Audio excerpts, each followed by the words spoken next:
Annyeonghaseyo! Welcome to Afternoona Delight, where Leah, Megan, and Amy, romance novelists and your K-romance guides. So grab some dekboki and listen to your new favorite unnies. Hey, everybody. Hello. Hi there. Yeah, well, so Amy, so you've got some fun plans this weekend, and I want to hear about them this coming weekend. Well, first of all, like we're in the lead up like 5 days until my daughter goes to college. And my daughter is going to school in Milwaukee, Wisconsin. And it just so happens that we have tickets to a concert in Milwaukee, Wisconsin, 2 days before she goes to school. So it's going to be kind of a crazy weekend. So here's where I'm going to, we already know that I am like the Ajumma of the three of us, but I'm really going to age myself here because we are going to the Green Day concert on Saturday night. And Green Day is going to be celebrating 30 years of Dookie.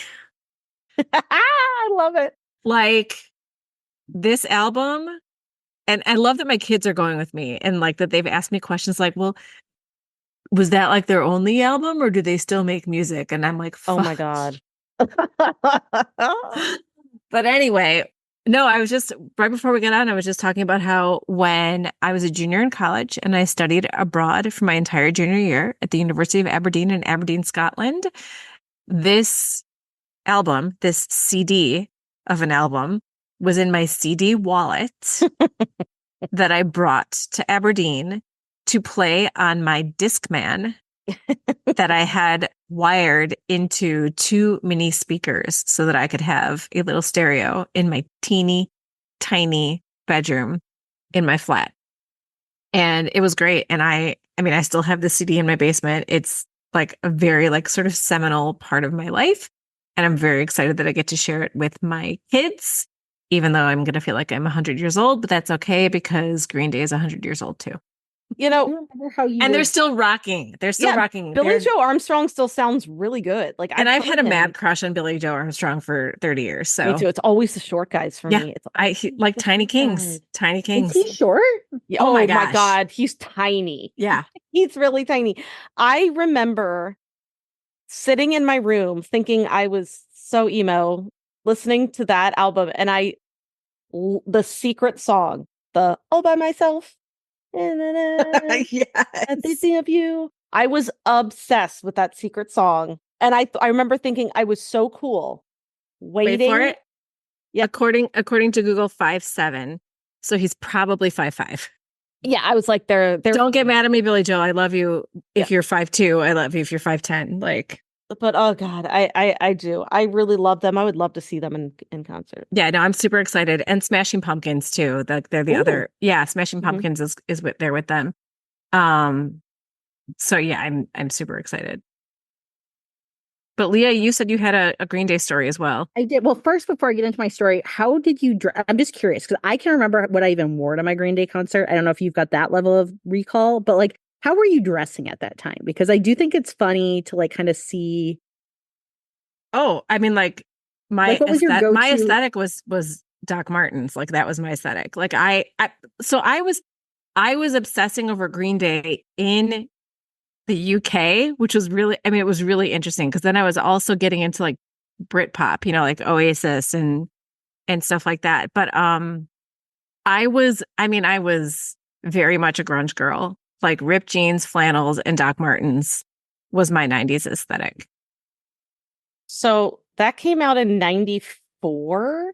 Yeah. So I was in like middle school. Yeah. Well, I'm just trying to think. I know because I was 20. So you were like 10. Yeah, I was little. So I would say I was like still very much like a tomboy, but I was like going through puberty probably at that time. So I was like having a lot of feelings. And I remember I always kind of felt like I was on like the outskirts of like the friend group. I was never like an outcast, but I was never like in. You know what I mean? So I always kind of felt like I was like on the outside looking in. So I guess Green Day kind of like I don't know. And I was also going through a transition from tomboy to starting to feel like I wanted to wear like Limited 2. Remember Limited 2? I do remember. No, because I'm too old for there to have been Limited 2. There's just Express and the Limited for me. I was do contemporary casual though. Oh yeah, 100% contempo casual. Yeah, Did I you go loved to contempo. Did you go to Woodfield Mall too? Yeah, I did too. I bet we were there at the same I'm time. sure we were. You're probably like ships passing in How the about night. Randhurst? Did you ever go to Randhurst? No, That was a smaller mall in Mount Prospect. no, I only ever went to Woodfield. Yep. Woodfield Contempo Casual, baby. That Yep. was me. Woodfield is still there.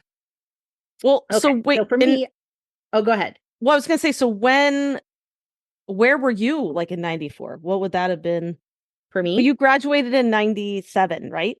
yeah, I was a freshman. Okay, so you were in high school. Okay. Yeah, I was a freshman in high school. Yeah. My aesthetic was at that time I was very into baby tees, like baby doll tees Yes. with like the ringers, like the Which are ringer coming neck, back. ringer arm.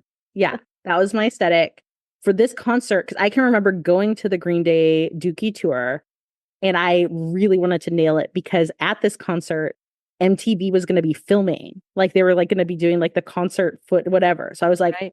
and I was an MTV kid from like middle school. So I was like, okay, this is like my chance, obviously. Like I want to show up and like look good. So I had Doc Martens that I puffy painted. So I had like puffy painted over my Doc Martens. Oh no. That sounds That's terrible. I had I wore overalls Oh yeah, I had overalls. with the baby doll tee. And then I was also into the baby barrettes. So I had really long hair. My hair was like almost to my butt. And I'd part it down the middle and then wear it pulled back like on the sides with those little plastic baby doll barrettes. very 90s.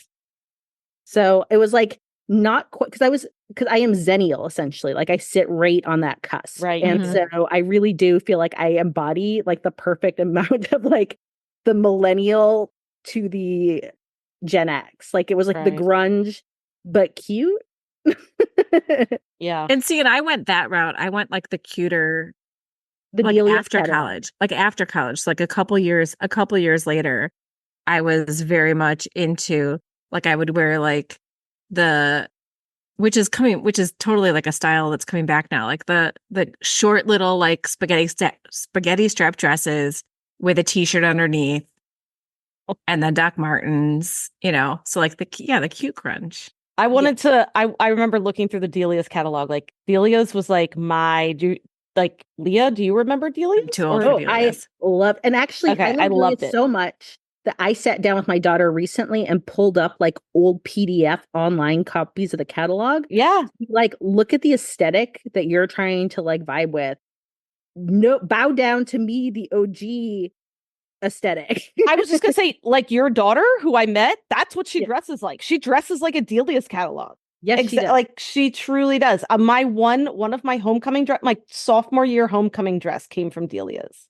I was obsessed with it. Looking back, that dress was probably $80, which even then wasn't like necessarily that expensive, but I treated that thing like it was made of solid gold. I really I did. love it. So just one more thing on the style, because I had a hard time letting go of like my grunge look for like a lot of years. Like I just loved, I can like totally I love like see you. big like shit kicker boots. So my Yeah. first year teaching, so we're like my first year teaching, we're still like in like, I think this is like 2001. I had these like ridiculous like platform like shit kicker combat boots from Hot Topic. And I wore them to school proudly as a teacher. And I, at the time, was coaching cheerleading. And 'cause You? all first year teachers have to coach something. You chose cheerleading? Do you know that I was a cheerleader in high school? No. No, You? I did not peg you. I'm sorry. I hated it for 2 years. And then I switched to poms. Yeah, I was a cheerleader pom girl who wanted to be a theater kid, but was too scared. I auditioned for the musical once and didn't make it. And I just was like, okay, I'm done. You're like a Taylor Swift music video. You're like the cheerleader who doesn't want to be a cheerleader. Yeah, no. That's amazing. So there was I remember a couple girls like on my team just called me Hot Topic because they love my boots. They thought it was so funny. Amazing. Yeah. I love that was your nickname. Hot Topic kind of scared me a little bit when I was younger. Yeah, it was like It's not scary anymore. Like that, No. like Sydney got like a Twilight t-shirt from Hot Topic. my last time I walked by Hot Topic, they had Blackpink stuff all over the place. Yeah, it's all Phantom stuff now. Yeah, it is. Which I like. That's like Yeah, that's great. totally fine. Totally fine. But yeah, it was but no. like hot. Yes, I went to Hot Topic when I was in my 20s. By the time I was in high school, emo was like, it was like a little bit on its way out in a way that like if you dress like that, you were very distinct. You know, I went to when I was cool. I mean, it was just what you wore determined what cliques you're in, which I guess that's anytime. But I don't Yes. know. I wonder what school's like now for my kids. Sometimes I try to ask, and they're just like, "It's fine." I don't know. It's I know always something. aesthetic is really big at my kids' school. Aesthetic. Yeah, like Yeah. yours by like my son is very, very into his clothes, even though he looks like he rolled out of bed. He's in like Jinko jeans, like he looks disheveled, but it's like expensive. Planned disheveled. Yeah. Plain Yeah. disheveled. Yeah. So, okay. Well, actually, I'm trying to think of where to go because I'm not gonna talk about. I'll just name he has systemic poison oak and is not thriving at the moment. Oh, no. Let me move back to Green Day and then we'll move forward because Okay. I don't know where I'm going to segue with this, but I did want to talk about it because we brought it up and I just had a very short, funny story. Hashtag do not try this at home. Hashtag do not recommend. Hashtag I am lucky I didn't catch like some real funky shit. So at this concert too, I showed up in my little like puffy pink boots, 14 years old. My parents were like, so I was going with like 3 friends and my parents were like, we don't want to go. But we also like, you're not going to just go in the city. I was like in the Chicago suburbs, like near Amy. They weren't like, you're just going to like train into the city and go to a Green Day concert at 14. And I was like, why? So they were like, no, your cousin can take you. So my Christian cousins who were like fun Christian, but like Christian-y cousins, she didn't even have to take me. Her husband had to take us. Somehow he got looped into taking us.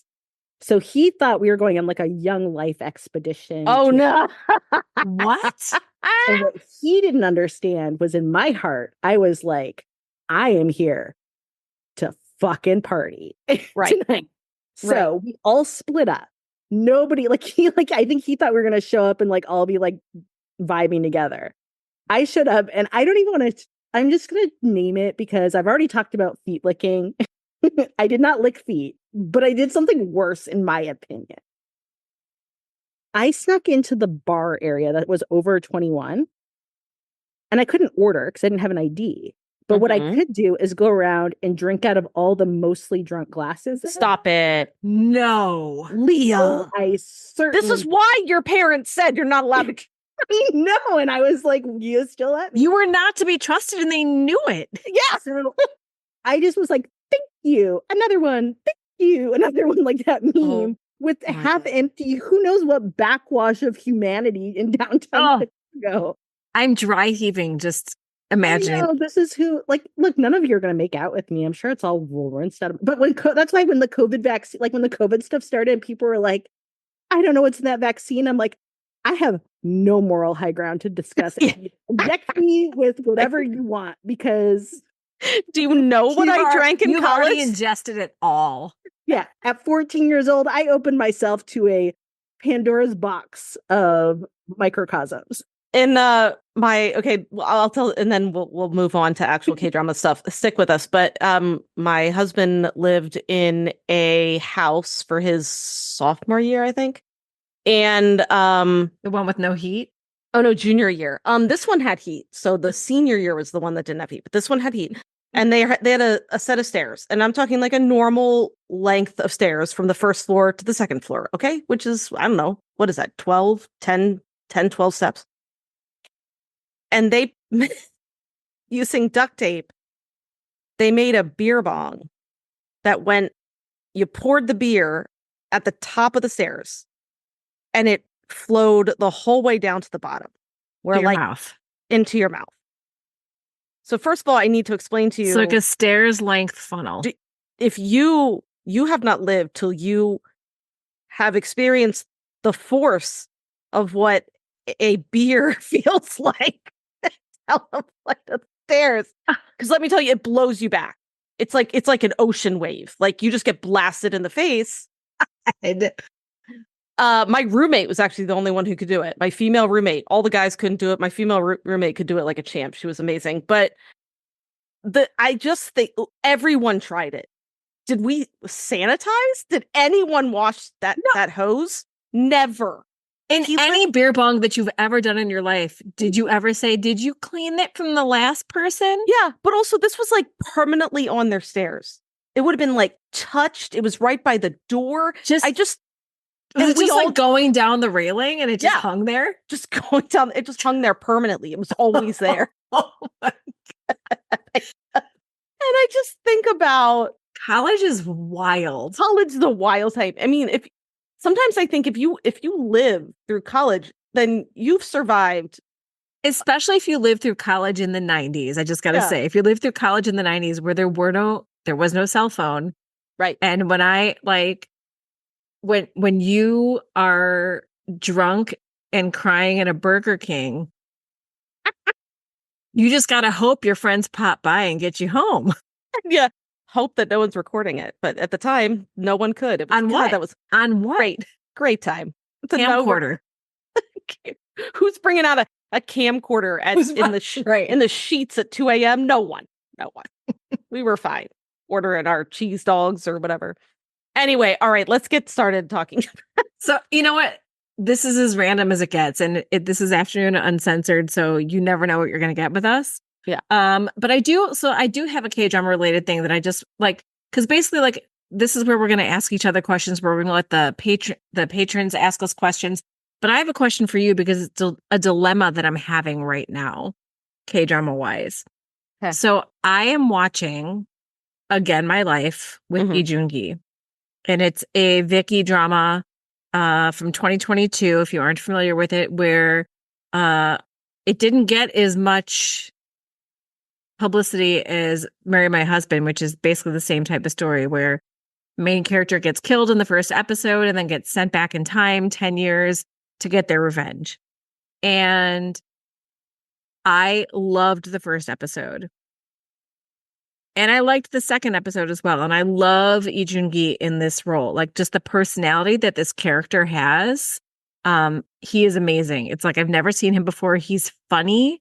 He is like spunky when he goes back and he's 20 years old and knows everything that he knows from being 30 years old. And I love it. I love this character so much. It might be one of my favorite characters that I've seen him play. I mean, nothing tops Flower of Evil, but like this is, if you want like the exact opposite of Flower of Evil, that's what you've got here. Here's my problem. The story of the drama is boring.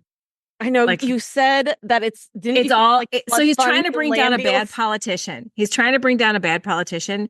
And so it's basically all like land deals and slush funds. Oh, it's so painful. And gangs and gangs who are doing, like drugs and sex trafficking, which, they're not nice things and they should be brought down and fine. Yeah. But all connected to this one politician who wants to be the president, right? Who's like positioning himself to have all the power. Yeah. I'm so bored with the story. Like I know he's going to win in the end, but I love this character. I am on episode 8. How many episodes? 16? I hope it's only 16. So is there a lot of scenes where the baddies are just like being bad and dull? Do you know what I mean? Like, is there a lot of like board meetings where the baddies are just being bad? It's not like board meetings per se. It's this one main bad guy. Like he's the assemblyman who like Jo Tae-sup. Like I know his name so well. Yeah. It's all about showing how much power he has been amassing, that like even the most powerful people like police and mayors and stuff like bow to his will.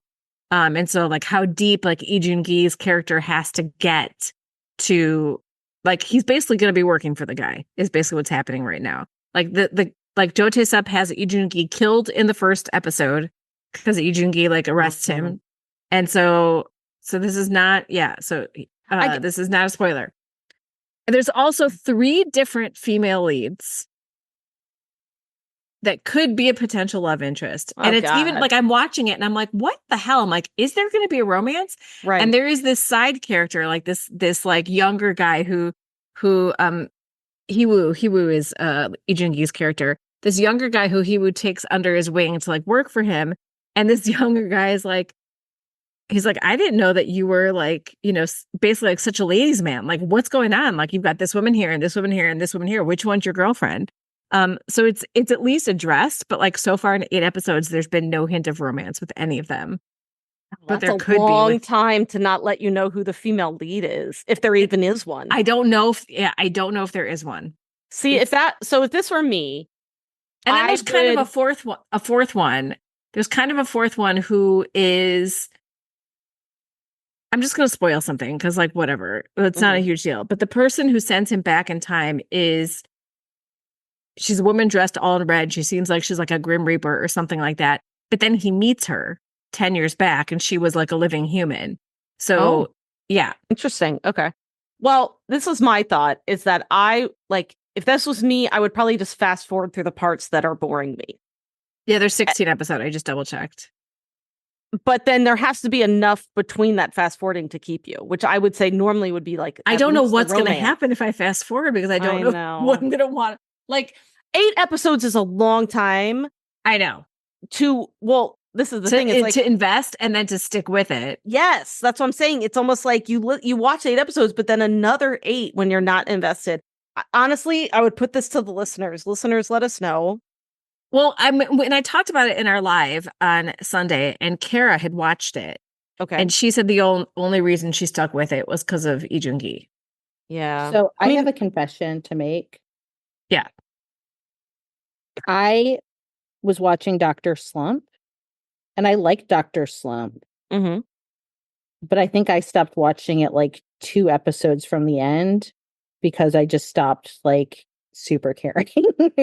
And that's to me, like I would have been like, I would just need to see how it ends. But like, I mean, I felt like I knew, and it wasn't I was like, oh, I don't like it. I was like, I felt satisfied. I was like, good enough. I'm not upset I watched it, but I'm also like, I'm kind of just like, I was like, if I have to force myself, no one's going to give me a cookie because I finished it. I know, like that's just it. But like, I seriously do love the character of Hee-woo. Like, I love him. I think if you like the main character, give it a shot. And also maybe just watch like 1 episode every few days. Like, don't try to push yourself. You know what I mean? Yeah, no, I'm not. I'm not binging. I have no need to. I have no reason to. But it's like when I hop on like the walking pad, this is what I'm doing with my time. And P.S. I get my walking pad Friday. You guys talked me into it.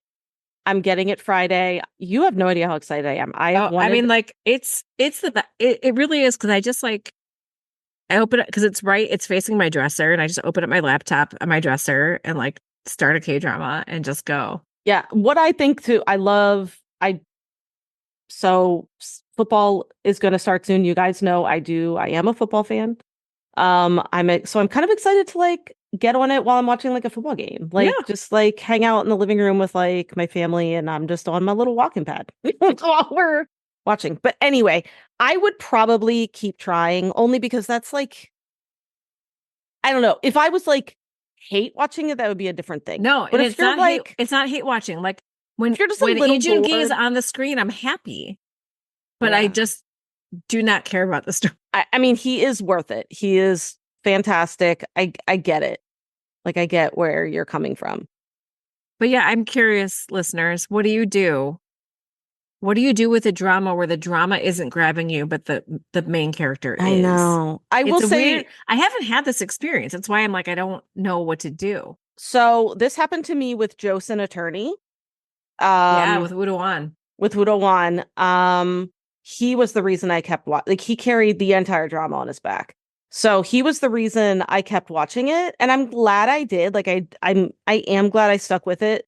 The romance was just such a dud. It was the biggest dud, and I know he can do romance because I saw him in Tempted. Yeah, and he had amazing chemistry with Joy from Red Velvet, who was in Tempted. So I did stick it out because, again, that was like palace intrigue. You know, I don't love palace intrigue. But I stuck it out. So, speaking of palace intrigue, I am so excited for that Queen Wu drama, or is it Empress Wu? I think it's Queen. You showed it to me and I already forgot it. Oh my gosh. So Ji Chang-wook is in it. Jung Jung-so, who I love. She was in Ballerina. Lee Soo-hyuk. I mean, the people who are in this, like, are you kidding me? The Queen Woo. The Queen Woo. And it is, I don't know how like historically accurate it is. I don't know if they're like directly trying to tell the story, but it is based on like the first woman who ever became like queen, or something like that. Excuse me for not like knowing the actual history. I just know it's based on historical fact, and I'm really excited about it. The cast looks awesome, and I'm totally willing to put up with palace intrigue for this cast, basically. And I've been looking at it. Comes out August 29th. Yep. So part 1 comes out August 29th, and part 2 comes out September 12th. So very quickly. But oh my god, the cast just looks incredible. And I miss Ji Chang-wook. So I think Pachinko's starting next week too. On Netflix, you mean? Or you mean like the second season? The second season of Pachinko. Oh. That will be cool. I didn't realize it was like the next season. Yeah, that's on Apple TV. Okay. Yeah, I'm very excited. Yeah. We did have some good, or Leah, anything you wanted to bring up before we kind of head to Patreon? Because there were some good topics in Patreon. No, let's go to Patreon. I have one that I'm really kind of excited about. Can I talk about it? Because I was really, really impressed with this question from Claudia. It's a good one. So Claudia brings up the idea of Chekov's gun, the literary principle that if an element is introduced in a story, it must be shown to have a purpose or is revealed to have a purpose later on. Please give an example of how or when you have used Chekov's gun in your own writing, and how conscious of the principle are you while you're writing it? And also, how about in K-dramas? Can you think of examples where the principle is used particularly well, or maybe an instance of where it's used badly or to mislead, for example, as a false clue? And what immediately came to my head was the King Eternal Monarch. Because that was a Chekov's gun for me.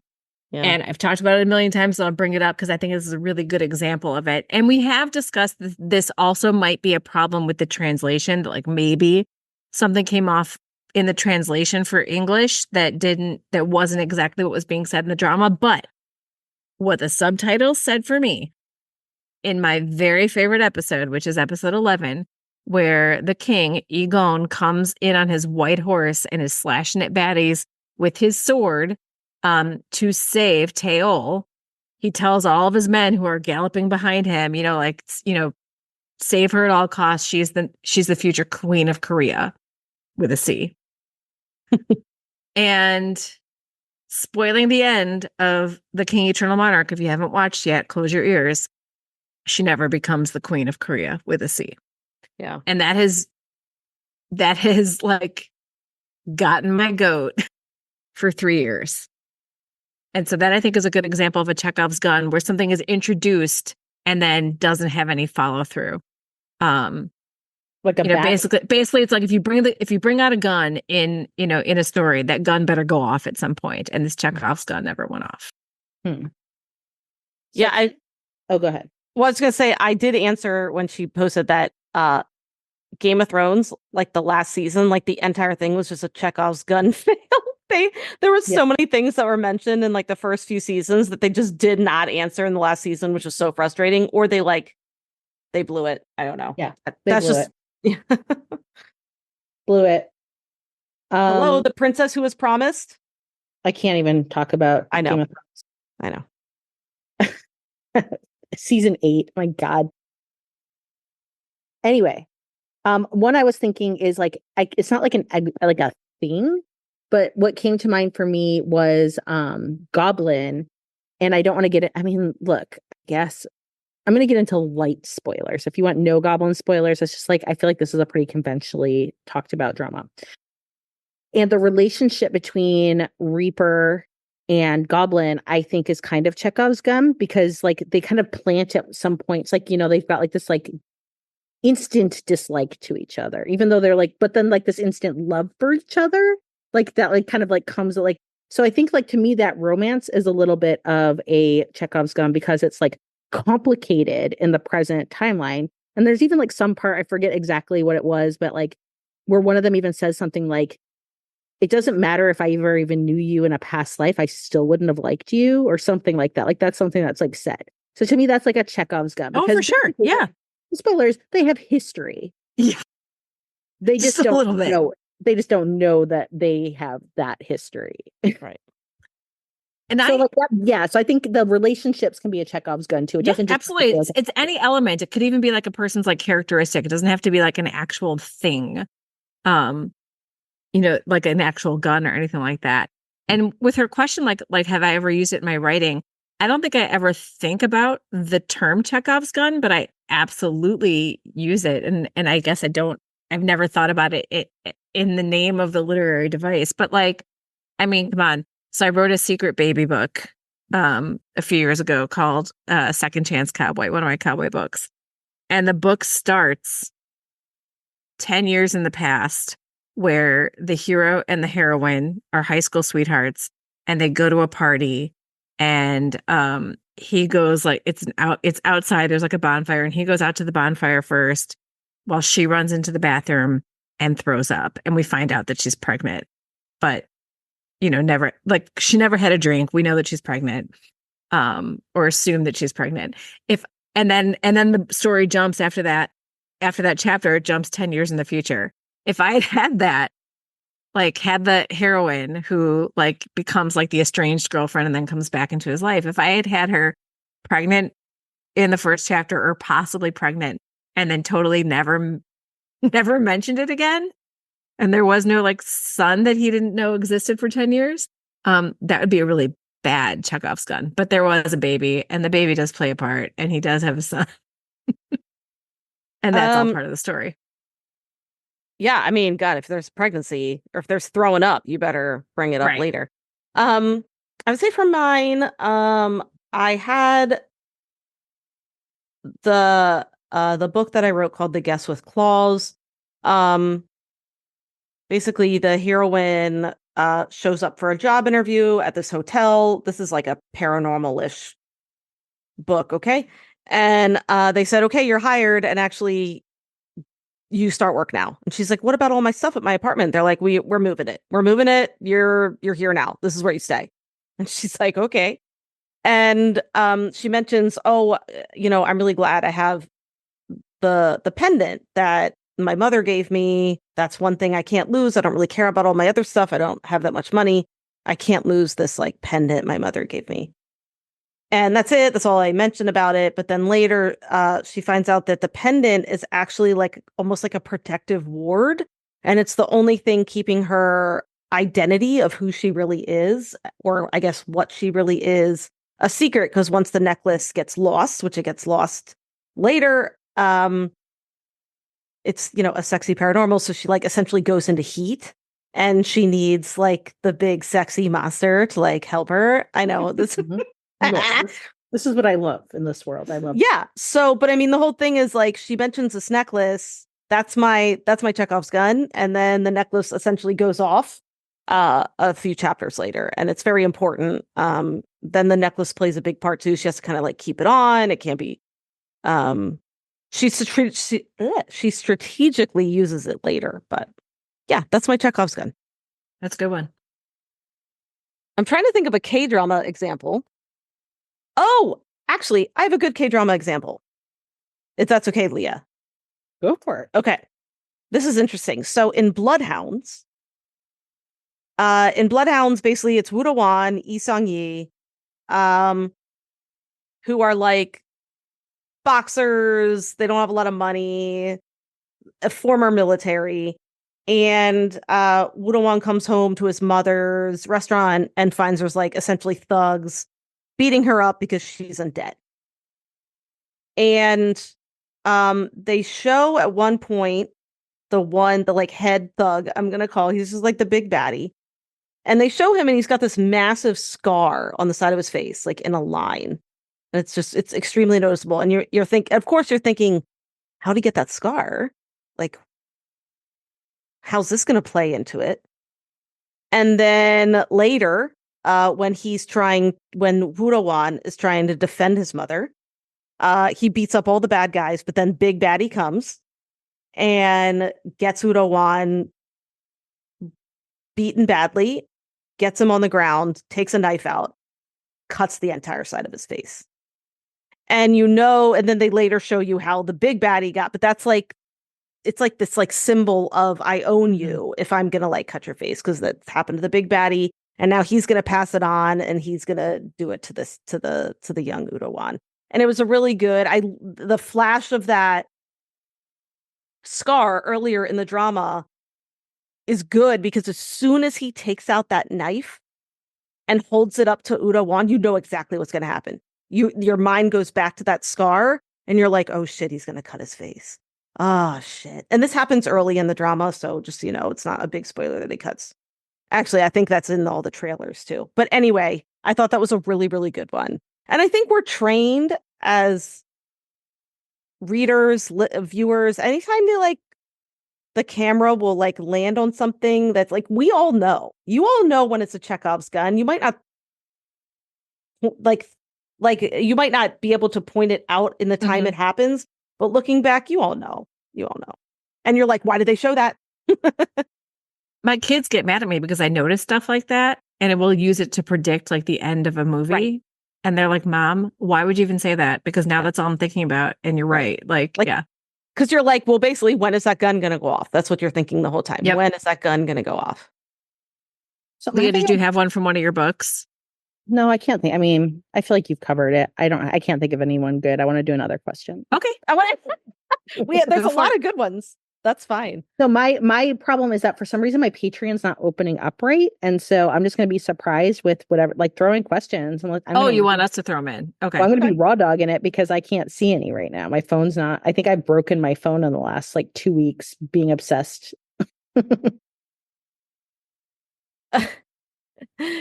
I like this one from Caroline. She said, so I finished Bad and Crazy, which in my opinion had a great bromance. And then she says, what in your opinion are the elements of a good bromance? Are there bad romances? And do you have any, examples of good ones? And then she says, now I'm thinking about it. Is there a female counterpart word? Why do we talk about romance, but not girlmance?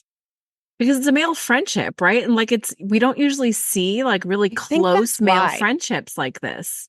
I think that's why. I think it's because media for a long time hasn't really given it to us, where they've given us good female friendships. So that must be why. I mean, I will say Bad and Crazy, hands down. One of the best bromances. To me, a good bromance is when they are very different. Like you gotta give me a bromance where their personalities are almost at odds with each other, because those are the best to me. Like Udawan and Udawan in The King Eternal Monarch. Udawan, and Yi Sang-yi in Bloodhounds that I just mentioned, also very different. Udawan's character is sort of like a little simple, not charming. He's a nice guy, but he's very direct, simple. And then you have Yi Sang-yi, who's like super charming, but maybe not as like honest. And so, but Udawan is, so like they really balance each other out so well in Bloodhounds. But they're very different. Even in Mr. Sunshine, very different. But then that like triple bromance was fantastic. I also think they're really affectionate.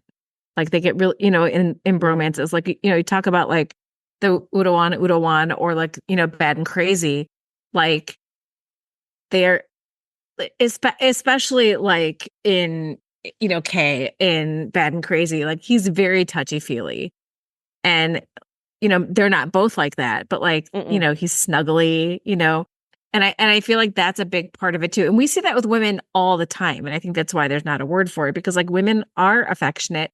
Women are, they hug each other, they kiss each other, whatever. And it's more of a novelty, sadly, with two men who aren't, in a romantic relationship to be affectionate with each other. And so I think that's why we came up with that idea of bromance. But I think that's also a big part of it, is that we do see that affection. Mm-hmm. Mm-hmm. So two that I'm going to name. One is Midnight Runner, the movie. Oh, yes. It is so fun. So that's Love it. Park Sejun and Kang Ha-neul. Kang Ha-neul. And they're not like total opposites. They're aligned in both being goobers, though. Yeah. And in a good way. But they're still But they're so kind of enemies in the distinct. beginning. Like they don't like each Yeah. other in the Yeah, beginning. they're definitely no, they're playing up the differences. It's just that they realize that they both have the same soul of a goober that connects them. Mm-hmm. And so that is a fun, silly movie that, that was a fun movie. And then the other one I'm going to just lean on is Mr. Sunshine. So because good. you've got three fundamentally different men. Eugene, Mr. Sunshine, the Korean who migrated to America and has, trauma issues related to like how his family was treated based on the caste system. We have Dongwoo Gume, who also has trauma due to the caste system, but became a Yakuza boss. And then we have Ha Si-hyung, I think was that his name? Let me look it up again just to make sure. Kim Hee-sung, sorry. So Kim Hee-sung, who was the grandson of the shitty wealthy family that screwed over everyone else, has a karmic debt to pay, yet somehow is delightful, lovely, sunshine, good to his bones, wonderful. Yep. Mm-hmm. And that's a really fun pairing. Stuart asks a lot of questions. They're so good. A lot of them are funny. The one is actually the last one this one makes me laugh. Does every car journey in Seoul always have to cross the Han River? That made me laugh a lot. Because you're right. We get so many beautiful night shots of cars going across the Han River. I'm not sad about it. It does make me think that they have to drive across that bridge all the time. That's what it does.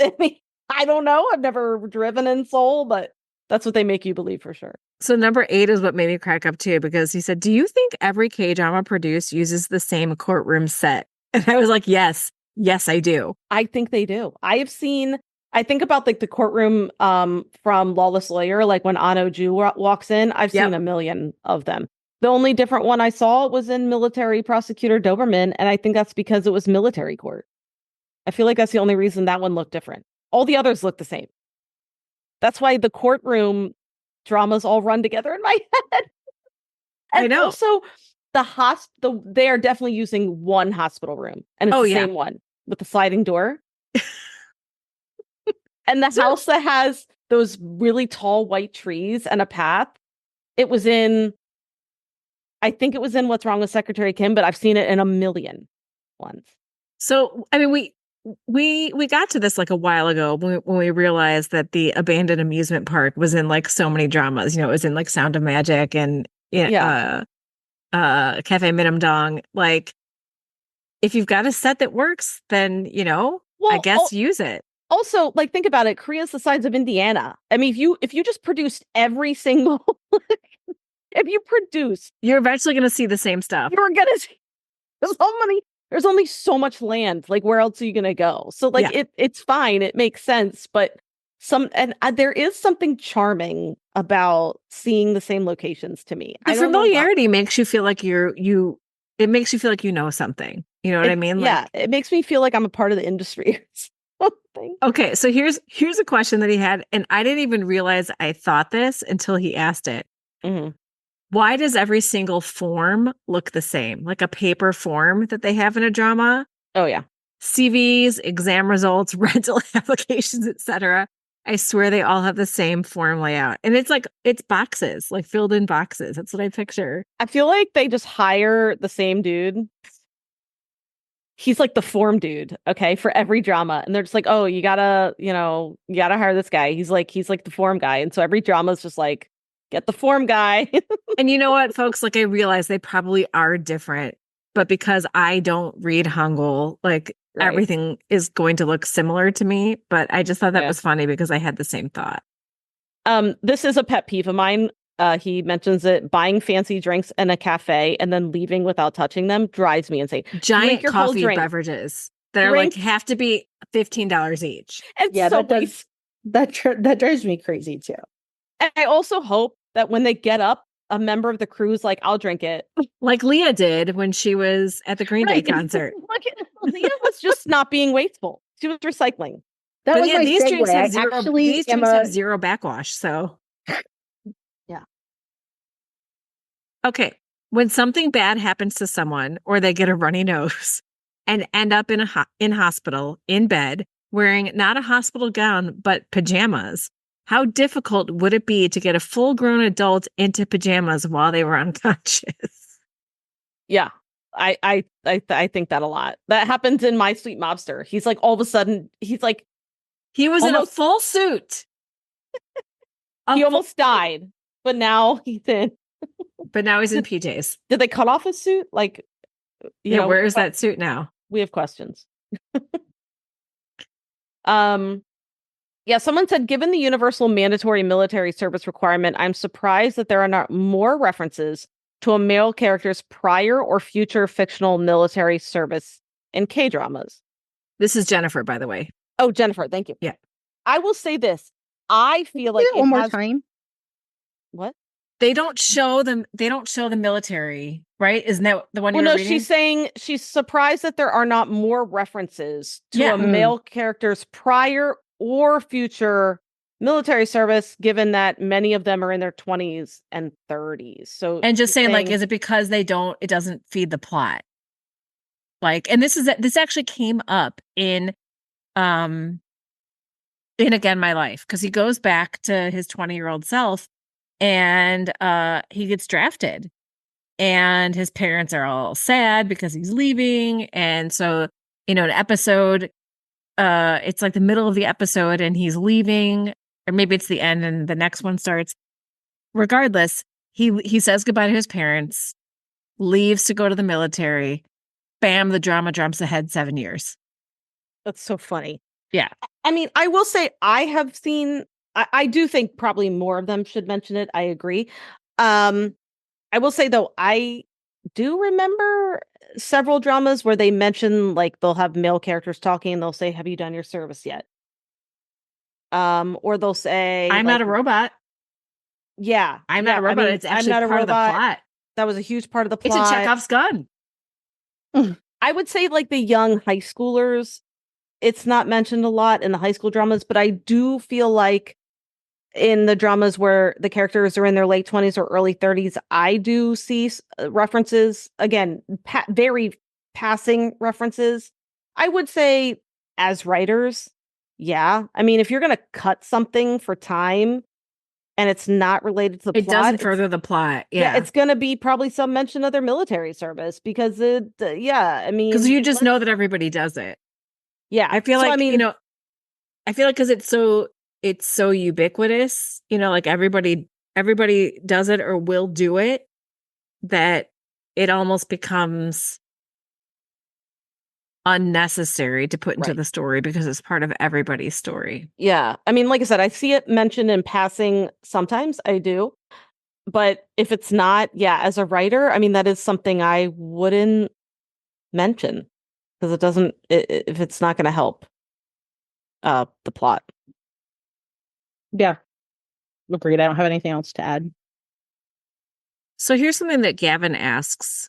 Do you let my drama list, or let's say any ratings, because I do look at ratings, affect if you'll watch a drama or not? I personally have a hurdle where I skip over dramas that have a rating of less than 8. And that's Gavin who said that. Yeah. So I will look at reviews, but they don't sway me at all. I feel like I kind of passively, and I don't even really look at them on MDL because I used to keep up used to keep up my drama list, but I don't anymore. I just don't have the bandwidth or capacity. So I'll notice reviews when I like go on Viki, and does it make me happier if I see something's got like a 9.8 or something? Sure, but it wouldn't stop me from watching it if it had something else. If it had something in it that I was interested in, like an actor or a storyline. Right. Leah, what about you? I don't know. I actually just can't think of. I got distracted halfway through because I just got a text that my daughter is vomiting everywhere. Oh I was no. gonna say that. I was like, I don't know if I should say that because we can't edit it out. It's okay. It's fine. Oh no. Do you need to go? No, I just was responding back saying I'd stay, so I kind of missed what was happening, and then I Oh was like, no, I have it's no way okay. to get out of this. It's okay. Do you tell let her. reviews It's fine. do you let reviews like affect Well, you to watch a ratings. drama? I caught the beginning of that as the vomit. But Yeah. he actually Ratings. said ratings. which Yeah, is ratings. like, Sorry, not reviews, ratings. He's like talking about the number. Yeah. You know, it depends, honestly. Sometimes yes, sometimes no. So yeah, I would say that's it. Is if somebody, I think I go off of if someone I really like or trust, or you've sold it to me in like a really specific way, then I'm like, I don't even go looking. So I wouldn't. Yeah. Even, if I'm kind of in that like mode of like, what should I do? What should I do? Then like I tend to adjust. But then I think it's funny because like also with books, like there's so many times where I'll see like a book gets like a 3 point something review. And it's just like a book. I'm like, I love that book. Whereas I see Right. like 5 point review. Like, so I also like never really know because how people like mood review is very up to like the individual. And I don't know like who gives a 5. Like, I always want to be like, what's your criteria, reviewer, that you're really Yeah. giving this thing? So it kind of is slightly meaningless to me because I'm just like, I think you can like look at an aggregate and be like, it looks like a lot of people like X, but then that doesn't necessarily, I'm not going to say I'm not like the other girls, but I am also going to say like that doesn't necessarily sell it. Like if I see a bunch of people loved it, I've just been in so many positions where I haven't loved the thing, like Lovely Runner. I don't have like a dislike of it, but I like didn't keep going with it. Whereas like you guys love it. Mhm. And so many people love it. And so to me, I'm like, well, I don't know. I just didn't. And that's fine. Like we all like live our lives. So I don't know. Yeah. To me, I'd say I'm kind of like mostly indifferent to reviews. So I never look at the rating number, I would say, like ever. And when I read the reviews, I actually don't care if they liked it or not. I care what they say about it. Yeah. So I pick out things like sometimes they'll say like, I didn't like this. Well, but I know that that's something I like. Yes. That's how I personally read reviews. That's what I do for books. So I like, again, I don't really care if they rate it at 5 stars. I just care if it's something I care. You know what I mean? And I just don't look at a number. And the reason I don't look at a number is kind of what Leah was saying. Like, I don't know how they're basing that number. Like, I don't know what's a 10-star drama for them. Like, are they only rating their absolute favorite drama 10 stars? Do you know what, or 5 stars, whatever the star rating is? You know what I mean? I remember I saw this like meme that's going around where there's like, it's like a dentist or a doctor or something, and someone gave them 4 stars out of 5. And then the review said, this doctor saved my life. And he's just like, if that's not 5, like, why did you give me 4 stars if I saved your life? And so that's kind of like how I look at it. Right. There are some people who just can't ever give 5 stars. No, like they just think like nothing is that good. Right. They're like 5 stars is only for my top favorite book of all time. I'll only give the Bible 5 stars. Like, or whatever. You know what I mean? So that's why I don't pay attention to a number. So that's, yeah. Yeah, I will say that for, again, my life, I was just, I'd finished My Sweet Mobster. I'm like, what am I going to watch? Like, there was nothing that was just like jumping out at me. And so I'm just looking through what do I have on my watch list and Vicky. And I was like, oh, I totally forgot about this drama. So then I open it up and like the reviews pop up and it had high ratings, but I didn't just go by the rating. I started reading what people were saying about it. And I liked what they were saying about it. So I started watching it and I'm bored, people. See? That's what I'm saying. Like, I like sometimes people be like, I cried, or like, that's one thing. Some people be like, I didn't cry, so I don't like it. And it's like, well, maybe I didn't want to cry. Like, So here's the thing. I feel like I made a mistake once that I regret. And I think that helps me contextualize why I also don't want to always look at reviews and take public opinion. So I very much regret that I did not watch Nevertheless, which I still have not caught up to watch. Same. Yeah.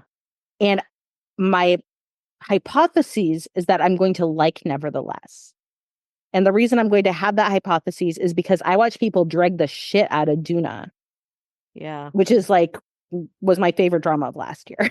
And Right. so that's where I'm like, I just don't want to, get caught up because, and I just haven't like, can I still watch Nevertheless? Yes, I will. It's just like, there's like a momentum that starts to happen. And then you have to be like, wait, I need to jump off and circle back and like see something else. Mhm. And so I think I would have watched Nevertheless very close to it coming out. But I think I like listened to people being like, it wasn't for me. And then once I watched Duna, I was like, I have made a mistake because I think I would have really liked it probably. It's only 10 episodes. I didn't realize that. It's only 10 episodes. But also, can you forgive Song Kang enough to watch it? Yeah, I don't blame Sun Kang for his horrific demon. I blame the writers. His horrific demon. I didn't even watch my demon, but your hate for it is my favorite thing. It's so funny. It's so funny because like I didn't love it, but it was like I was ready to talk about it and be like, it was fun, whatever. And she texts me like the day that we're recording, and we were recording with BTS Megan. And she's like, are you serious? She's like, if this is happening, I literally hate this drama. And you're like, hate it. And I texted Megan, I'm like, oh no. I'm like, we've got it was like it wasn't great, but it was fine for me. I was there. I was in it. I would have been fine. That last episode, when we don't the resolutions that we needed, that was the Chekov's gun. The Chekhov's gun did not go off. I totally agree. There you go. That's an example. Look at us bringing it like full circle. I know. I like yelling. it. Yeah. Oh, do you have one? Oh, nope. Go ahead. I don't want to cut you off if you have one. I just saw another one. Nope. So Alice asks a good question. When have you challenged your genre preferences and won? Or another way, a drama that you didn't expect to love because it was out of your comfort zone. I just had that happen, and I'm learning in some ways that I like to watch people deal with truly unwinnable situations. I'm halfway through Moon Lovers. And Leah, it's such a perfect example of how problematic scenarios in real life can be fantasy catnip.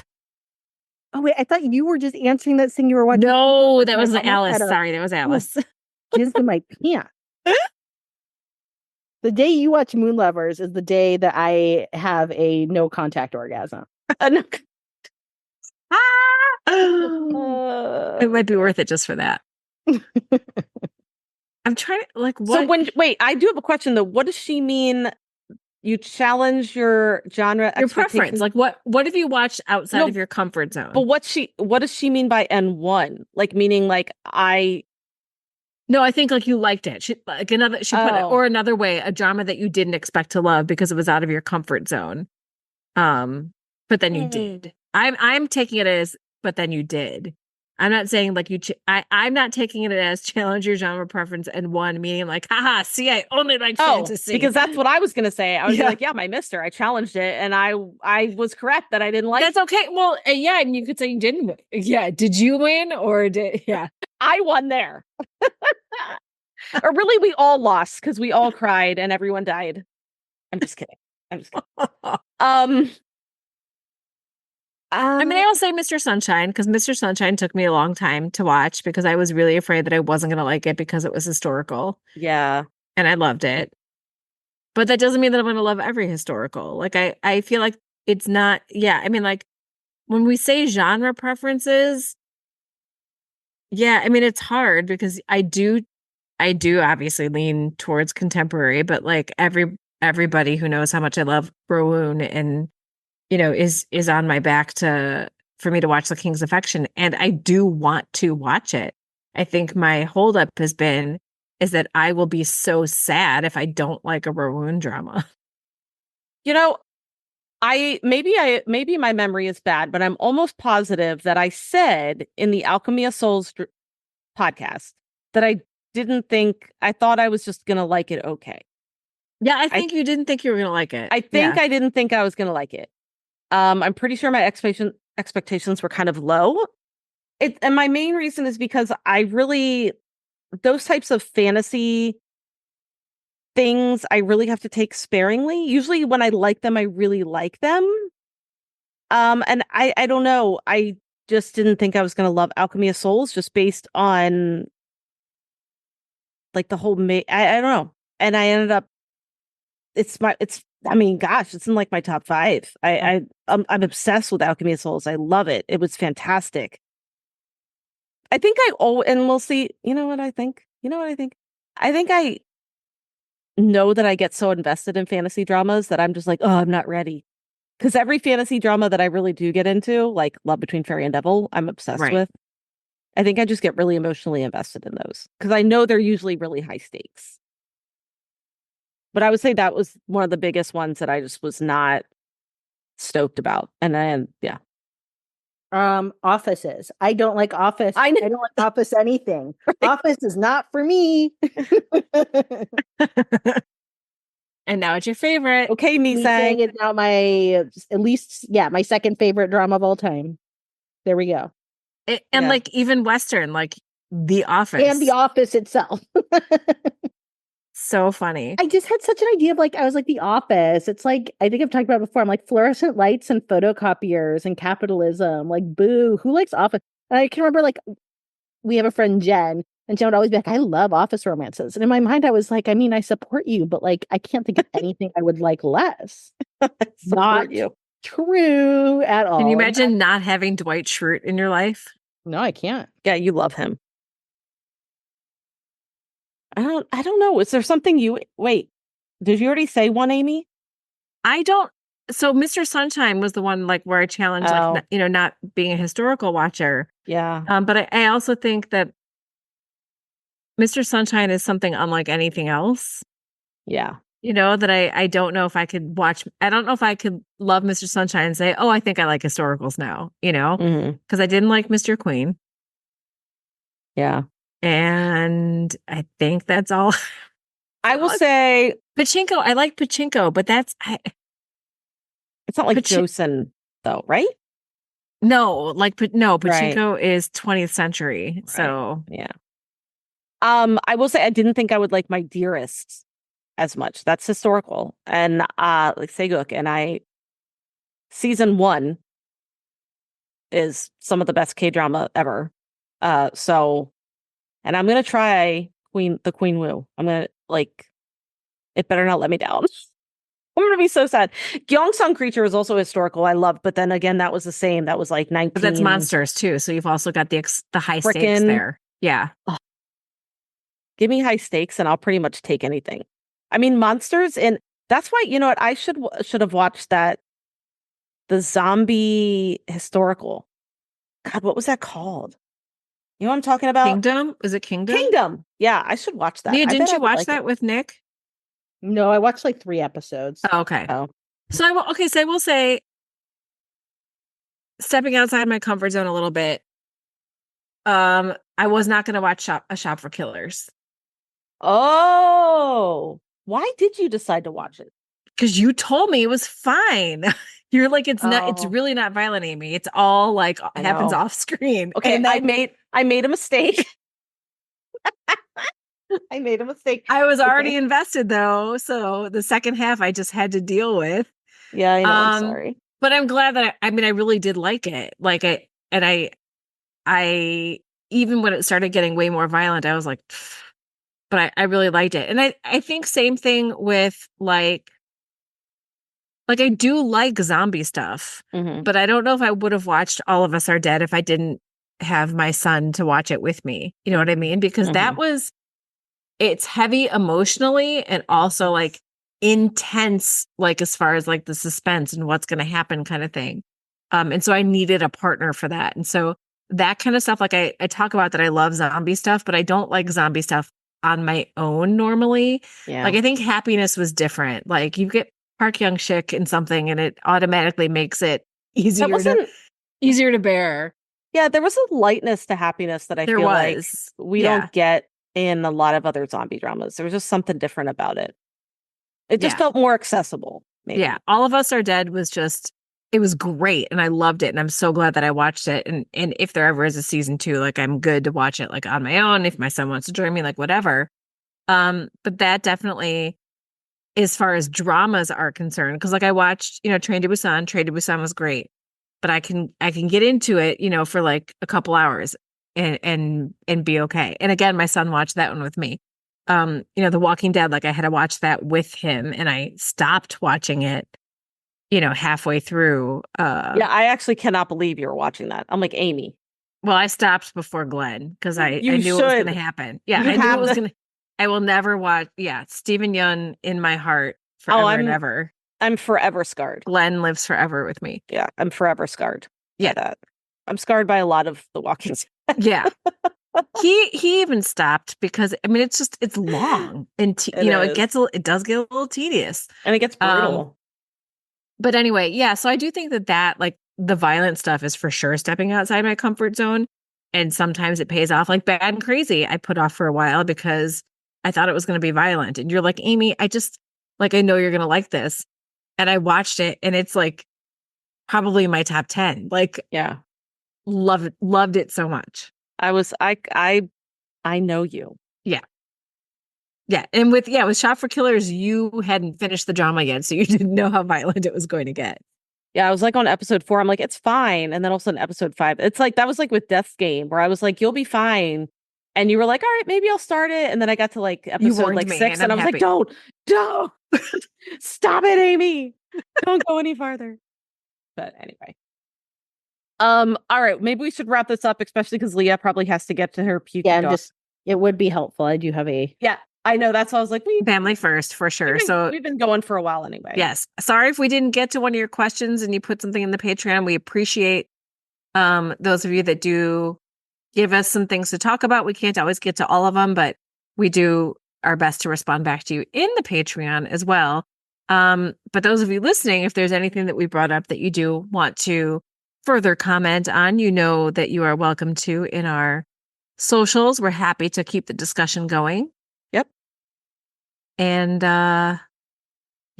thanks for listening to our Green Day talk. I love Green Day. I'm so excited to see them. Like I can't even tell you. 20 minutes. Yeah, we want to hear all about it. Yeah. But all right. Thanks for listening, everyone. Leah, go take care of your daughter. We will see you all next time. Don't vomit, and don't drink half empties at a... I'm a grown-up. I can buy myself a drink if I want one, and I will. And don't drink from a stairs-long beer bong. Okay? All right. Okay. All right. Lessons learned. Thanks for listening, everyone. We will see you next time. Annyeong! Kamsahamnida. Thank you for listening to Afternoona Delight. Where can you find us outside the pod? Head on over to afternoonadelight.com. That's AFTERNOONADELIGHT.com. You'll find links to all our social media, our book recs, K-pop and K-skincare recs, and if you want even more Afternoona Delight, because really who doesn't, you can join our Patreon, where you can choose the patron level that's right for you. Join in daily K-drama conversations, listen to bonus podcast episodes just for patrons, and participate in our monthly live K-drama support group via Zoom.